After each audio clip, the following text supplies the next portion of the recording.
you watch this video, you can see the giant sticker with the shift pattern, by the way. Not that big. No, but it definitely sticks out. It's doing what it's supposed to. That was hitting the rev limiter again. That's the but car. you hear the motor going to 7,500. But the tach says 5,300. Because it's not like hitting a rev limiter early. It's not like somebody changed the pill in the MSD box or something. Right. Okay. There comes a blown shift. Ooh, I saw the shifter pop right out. Yeah, it's not a blown shift. It's popped. The shift. That seems so negative. Here comes the 935s and all that. So the thing is popping out of gear, and the tach is all fucking off. Right. So now, and I'm trying to process all this, like what's going on with the tach, what's going on, and it's a new shift pattern. So it's like, am I blowing shifts? What? You can't process everything that's going on. You have to kind of go back and study the game film, and your mind isn't able to, like, when the tach says 5,300, you're at 5,300 in your mind. Right. Yeah, you don't think it's not doing, you think it's doing the right things. The tach is accurate. Monza coming my way, by the way. The guy's got a little bit of horsepower. Yeah, he does. And that guy it's a crazy bodywork, too. I know. And it's insane to me that Decon Monza beats the 935s. It's always neck and neck, but it will beat the 935s. I always think of Bug Killer when you say that, though. Isn't it like a roach motel or something called Decon? Decon. Yeah. Muhammad Ali used to do commercials. Decon Foregone, knockout pest. It was great. It was great. Yeah. All right, so I'm kind of trying to get used to the track, and my thing's popping in and out of gear, and I'm trying to get used to my new shift pattern, and I'm also trying to figure out what's going on with the tach. So I don't know the tach or the track. Is my the transmission seems like you figured out pretty quickly. Now it's the end of the. It's the end now. I'm coming around the last turn. Fucking checkered flag. Oh.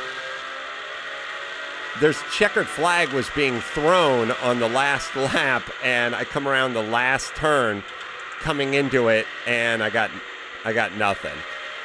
The car ended up braking, and we don't know exactly what went wrong with it other than the crank fire ignition was fucked up.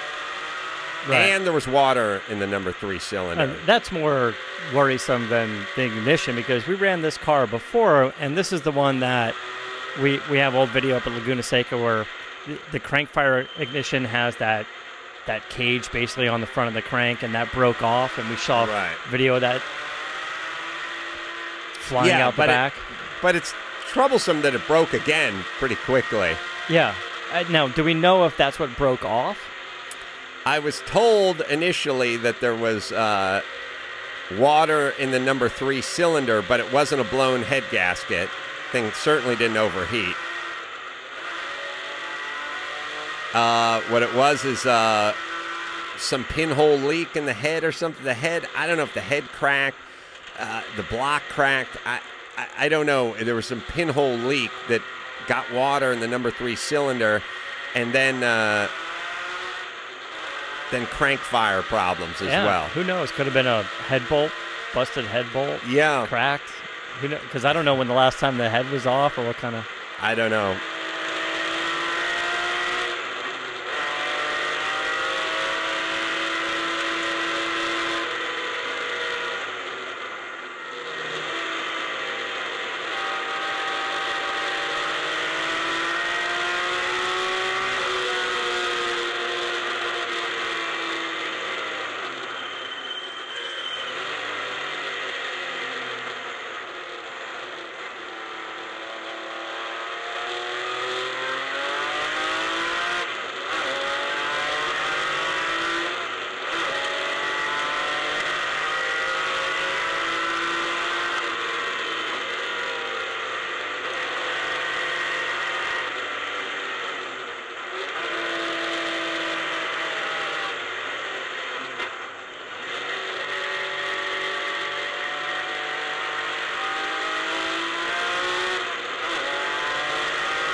at the end, it was the last lap. It was literally the last lap. There's this weird off-camber. This turn, you do this left-hander, you hit the apex, and then you come up to the top of this off-camber thing here that looks like it's going to suck you into the dirt. It's like it's just a cool-looking track. Definitely watch the video. Yeah, it's a really, really fun technical track. And these interior shots just look like a video game, so it's a cool video. Right. And the car was sputtering on the lap before. It was backfiring on the lap before, but again, the temp wasn't bad. I kept checking the temp, so the temp was good. Although I was sweating through my shit, and then had this bad thing, which is I think we're going in the last lap here, Foxy. Theoretically, you'll see the car will conk out on the very last corner, and unfortunately, they were throwing the checkered flag. So if I could have just got another couple hundred feet down the track, I could have limped off. Right. But instead, I decided to turn in and go to the right. And ended up talking to a crazy woman inside the timer's booth who had a Mustang. You know those people that tell you those stories that are supposed to be inspiring, but instead they become sad?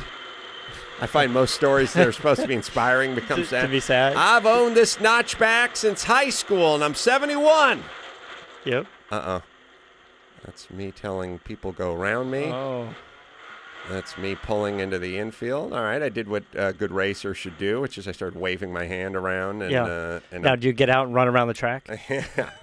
Turn into the track, turn in. I'm looking at the temp gauges. I'm looking at other stuff. I'm going to try to refire the car up. I think I may be out of gas because that's the way it felt. I'm trying to figure it out. Unfortunately, what they were going to do is they were just going to tow me into the pit. I see you staring at the dash. Are you looking for a fuel gauge? Because I don't think we have one. No, I'm looking for fuel pressure because I'm gonna see. I think I'm looking for fuel pressure, and I'm gonna try to recrank this thing and see if I can get it started again.